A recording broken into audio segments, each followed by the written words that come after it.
보니 이는 너희를 어두운 데서 불러내어 그의 기이한 빛에 들어가게 하시려에 아름다운 덕을 선전하게 하려 하심이라 해서 이제 우리 각자를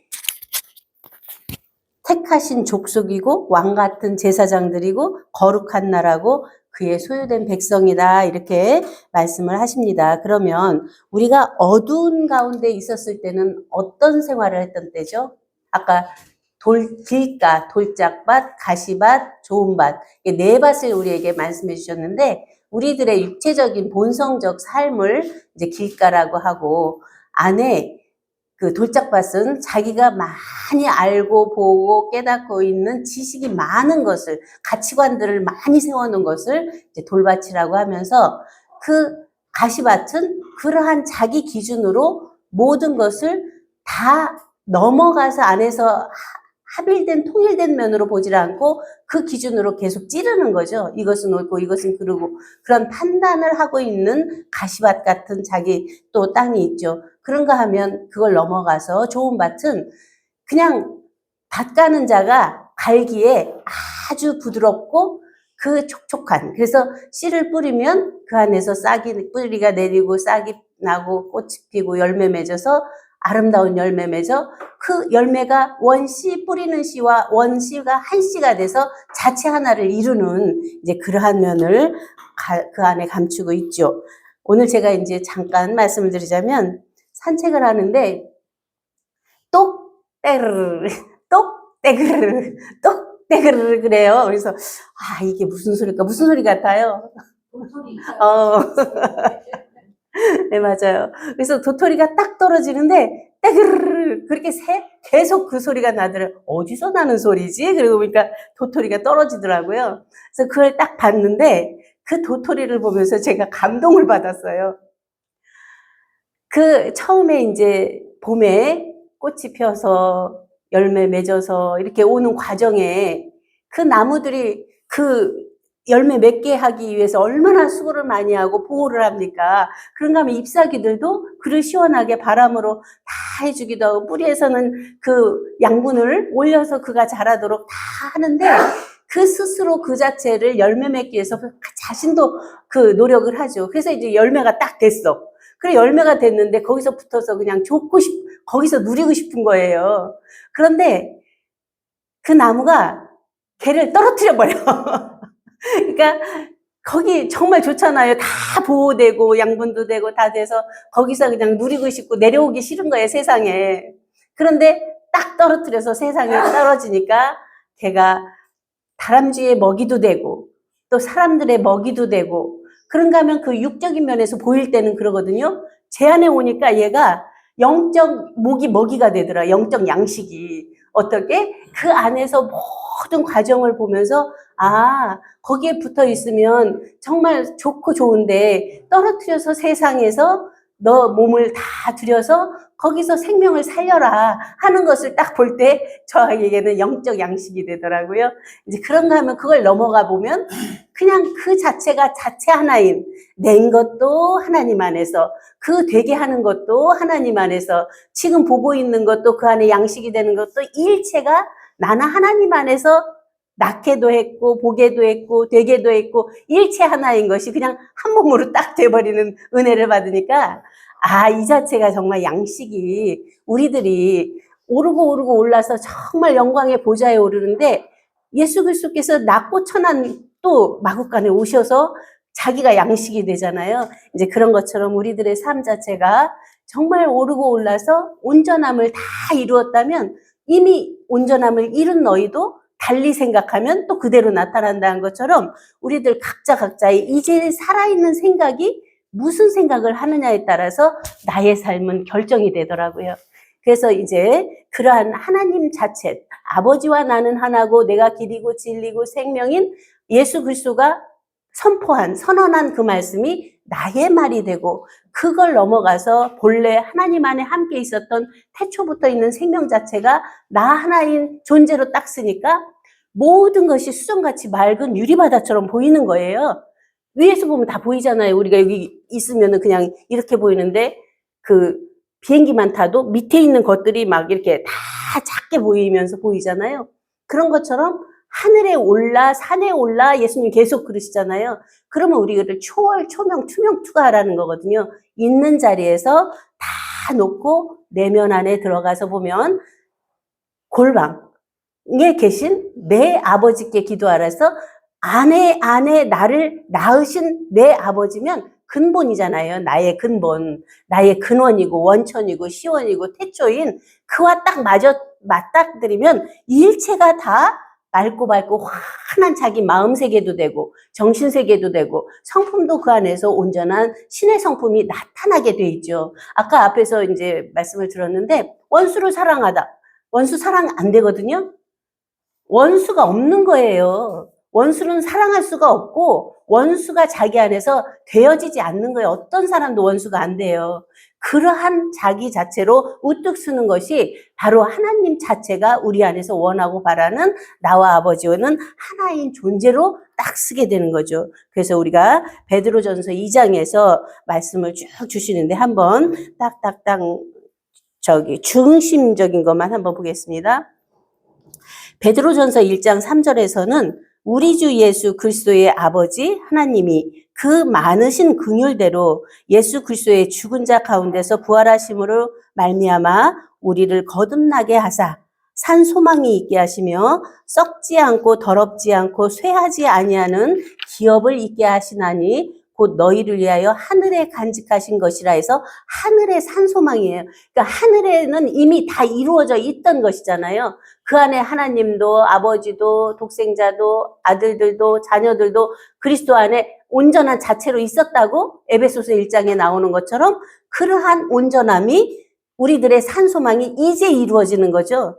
그 자체가 바로 하늘에서 이룬 것 같이 땅에서 이루어지는 태초부터 있는 생명 자체가 영원히 있고 있는 나 하나의 존재로 딱 쓰는 거죠. 7절 너희 믿음의 시련이 불로 연단하여도 없어질 금보다 더 귀하여 예수 그리스도에 나타나실 때의 칭찬과 영광과 존귀를 얻게 하려 함이라. 믿음의 결국 곧 영혼의 구원을 받음이라 해서 우리들이 받고 있는 믿음의 시련이 물로 처음에는 물심판이 처음에 했잖아요. 그 다음에는 성령, 불심판이라고 하는 것은 모든 피조적인 생각들이 다 타져서 없는 것이고 자조의 피조적인 어떤 그 안에서 온전함에 이르지 못하도록 하는 것들이 그 안에서 다 타져서 흠도 없고 점도 없는 수정같이 맑은 생명의 온전함으로 딱 쓰게 하시는 그러한 말씀으로 주십니다. 19절 오직 흠없고 점 없는 어린 양 같은 그리스도의 보배로운 피로 한 것이니라. 그는 창세 전부터 미리 알리신 바 된 자나 이 말세에 너희를 위하여 나타나신 바 되었으니 너희는 저를 죽은 자 가운데서 살리시고 영광을 주신 하나님을 그리스도로 말미암아 믿는 자니 너희 믿음과 소망이 하나님께 있게 하셨느니라 해서 믿음과 소망이 예수 그리스도를 통해서 우리가 믿지만 예수 그리스도가 나중에는 중보라고 말씀하시거든요. 그러면 예수 그리스도 안에 있는 하나님 자체를 믿는 것이고 그 하나님 자체는 어떤 영상, 공상, 망상의 하나님이 아니라 나를 나되게 한 나 하나님의 실존이 온전하게 나와 하나인 자체로 있는데 우리들이 이 땅에 나온 목적이 뭐죠? 그 하나님 자체와 하나 돼서 하나님이 이루고자 하시는 뜻과 목적을 이루어드리는 것이 장자들, 장성한 자들의 삶이죠. 그러면 하나님께서 이루고자 하는 뜻이 뭘까요? 창조된 창조물일까요? 창조물은 다 피조예요. 만든 것마다 하나님은 피조만 만드시는데 그 피조를 원하시는 게 아니라고 말씀드렸거든요. 그러면 피조 속에 나라는 이 인간적인 피조 속에 하나님의 자조, 스스로가 스스로 계신 하나님 자체 생명이 계시기 때문에 그 생명이 안에서 살아나오기를 바라시는 거죠. 그래서 여기 말씀 속에서도 보면은 오직 마음에 숨은 사람이라고 나오거든요. 베드로전서 3장에 보면 우리들 마음속에 아까 맑고 환한 수정같이 맑은 그 유리같이 맑은 속에 마음 안에 숨은 사람이 있다는 거예요. 그 사람이 인간 사람이 아니라 넉사 본람, 내 세계를 보고 있는 그 온전한 사람, 그 자체가 바로 아버지의 온전한 생명인 독생자와 하나인 우리들 각자죠. 그래서 8절에 보면은 3장 8절 마지막으로 말하노니 너희가 다 마음을 같이하여 체휼하며 형제를 사랑하기에 이르렀으니 사랑하며 불쌍히 여기며 겸손하며 악을 악으로 욕을 욕으로 갚지 말고 도리어 복을 빌라. 이를 위하여 너희가 부르심을 입었으니 이는 복을 유업으로 받게 하려 하심이라. 그러므로 생명을 사랑하고 좋은 날 보기를 원하는 자는 혀를 금하여 악한 말을 그치며 그 입술로 괴수를 말하지 말고 악에서 떠나 선을 행하고 화평을 구하여 이를 조치라 해서 우리가 그 모든 우리들의 생각과 말과 행위가 하나로 쭉 일체가 되어져서 그 태초부터 있는 영광의 보좌의 생명의 말씀으로 나와지면 걸릴 것이 없고 악한 것이 없고 그 모든 것이 분열이 없는데 이 안에 머릿속에 구상하고 생각하는 것들이 육체의 본성적인 욕구로 할 때는 모든 것이 회파가 되더라고요. 그런 속에서 우리는 우리들의 말 자체가 말씀이 돼야 되더라고요. 레마가 돼야죠. 그래서 말이라고 하는 것은 흩어져 없어지는 말이 아니라 우리가 한 말씀을 하더라도 그 안에 있는 생명을 살릴 수 있는 진리의 말씀, 생명의 말씀, 성령의 말씀이 아니면 다 헛되고 헛된 물거품과 같은 소리들로 꽹가리라고 그러잖아요. 사랑이 없는 그 말은 아무리 잘해도 이제 그런 것처럼 우리 안에 언행, 생각하고 말하고 행하는 이제 말씀 자체가 온전하게 살아서 역사하는 새 시대의 새 일꾼들이 될 수 있도록 새로움을 이 안에서 말씀하고 계십니다. 21절 물은 예수 그리스도의 부활하심으로 말미암아 이제 너희를 구원하는 편이 곧 세례라. 육체의 더러운 것을 제하여 버림이 아니요 오직 선한 양심이 하나님을 향하여 찾아가는 것이라 해서 아까 그 신앙은 위로 향한다고 그러잖아요. 근본 원천 시온 베레시트로 향해서 베레시트 되게 한 베레시트, 그러니까 태초를 초월한 초태초의 이제로 딱 섰을 때 태초도 창조도 부활도 증거도 자증도 일체가 그 안에서 다 온전케 되어지는 이제로 쓰게 되죠. 그래서 베드로전서 4장은 7절에 만물의 마지막이 가까웠으니 그러므로 너희는 정신을 차리고 근신하여 기도하라. 무엇보다도 열심으로 서로 사랑할지니 사랑은 허다한 죄를 덮느니라. 서로 대접하기를 원망 없이 하고 각각 은사를 받은 대로 하나님의 각양 은혜를 맡은 선한 청지기 같이 서로 봉사하라. 만일 누가 말하려면 하나님의 말씀을 하는 것 같이 하고 누가 봉사하려면 하나님의 공급하는 힘으로 하는 것 같이 하라. 이는 범사에 예수 그리스도로 말미암아 하나님이 영광을 받으시게 하려 함이니 그에게 영광과 권능이 세세에 무궁토록 있느니라. 아멘.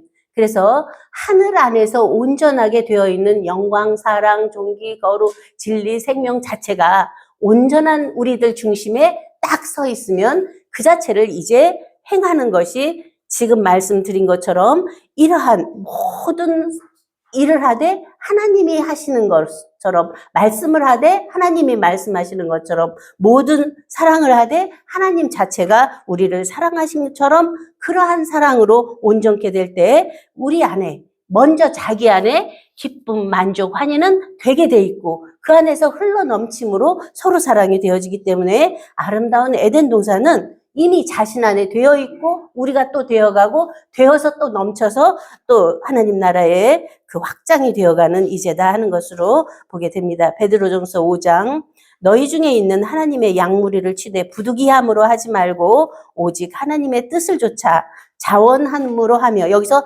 가장 중요한 것이 자원함으로 하며예요. 자원이 뭐냐면 자천이고 자발이고 자선이에요. 그러면 스스로가 스스로인 나는 스스로 있는 자라 하는 것처럼 우리들 각자가 모든 삶에서 자천한 삶을 살면 자기 안에 평강이 그냥 와지거든요. 자기가 원하고 바라는 그 사랑의 온전함이 되어서 나타날 때 얼마나 기쁩니까? 그러한 속에서 우리가 이제 새로운 삶에 이 땅에서 이루어가는 우리들이 하나하나 열매 맺는 삶 자체가 중심에서 그러한 하나님의 온전함으로 사랑으로 서로 사랑하는 이제가 됩니다. 하나님의 뜻을 조차 자원함으로 하며 더러운 일을 위하여 하지 말고 오직 즐거운 뜻으로 하며 맡기운 자들에게 주장하는 자세를 하지 말고 오직 양무리의 본이 되라. 그래서 어떤 것을 가르치려고 주장하려고 하지 말고 우리들 각자가 스스로 본을 보이면 그 본대로 그대로 행하게 되잖아요. 이제 그런 면에서 우리는 살아있는 새 생명, 새 생활의 삶이 새롭게 출발되는 것입니다. 그리하면 목자장이 나타나실 때에 시들지 아니하는 영광의 면류관을 얻으리라 해서 계시록 21장 1절에서 아까 본문에서 말씀 보셨던 것처럼 다시 밤이 없겠고 등불과 햇빛이 쓸데없으니 이는 주 하나님이 저희에게 비추심이라 저희가 세세토록 왕노릇하리로다 해서 왕노릇하는 것이 무슨 군림하고 이러한 것이 아니라 다스린다는 의미예요. 자기 안에서 자기 감정, 자기 지식, 자기 어떤 성품을 다스려서 온전한 하나님께 영광 돌리는 산제사 드리는 그 자체가 바로 왕 같은 제사장이잖아요. 그런 속에서 우리들 각자가 이미 되어 있고 있는 그 세계를 충만히 누리면서 6일 창조 마치고 하나님께서 엘로힘 하나님께서 그냥 그날을 복주고 그날에 안식하셨던 것처럼 충만히 누린 속에서 완전히 영그러진 속에 여호와 하나님이 대두돼서 거기서부터 새로운 새 창조를 이루어 가시는 것처럼 우리들 각자도 이제 말씀으로 충만히 되어져서 영그러진 그 열매로 다시 양식이 되는 우리들의 삶 자체가 이제 산 양식이 돼서 내 살을 먹고 내 피를 마시는 자는 영생을 얻었고 마지막 날에 내가 다시 살리리라 하신 주님의 말씀처럼 우리들도 그러한 사랑의 삶을 함께 살아가는 우리 모두가 되기를 축원하면서 말씀 마치겠습니다. 감사합니다.